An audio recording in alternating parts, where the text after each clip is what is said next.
na tumekuja hapa kwa sababu ya ujenzi ya hostels ya wanafunzi wa Kenya Medical Training Center hapa Lamu.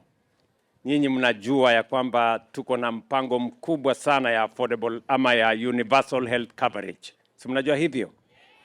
Na tumesema hatutaki matibabu iwe ni starehe ya watu wenye wako na kazi ama pesa ama utajiri. Tunataka afya iwe ni haki ya kila Mkenya. Na ili tuwe na uwezo wa kuhakikisha kwamba afya inafika kwa kila mwananchi, lazima pia tuwe na wauguzi. Si ndio?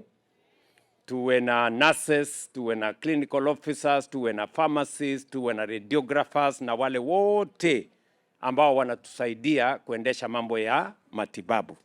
Na ndio sababu hiyo tumesema tunajenga hostels ya vijana wetu wa KMTC, wa Technical Training College, wa university, vijana 1180 katika taifa letu la Kenya, ikiwemo vijana wa hapa Lamu.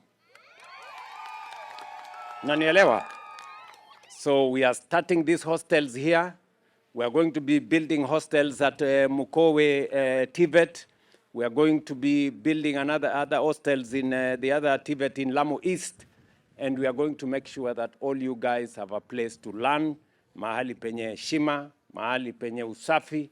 And we want to make the learning environment an environment that is conducive for you to be your best. Mnanielewa? So tunafanya hivyo, na pia nimeamurisha watu wa KMTC ya kwamba najua tuko na upungufu kidogo ya walimu. So we are going to hire for you another 500 tutors in this year.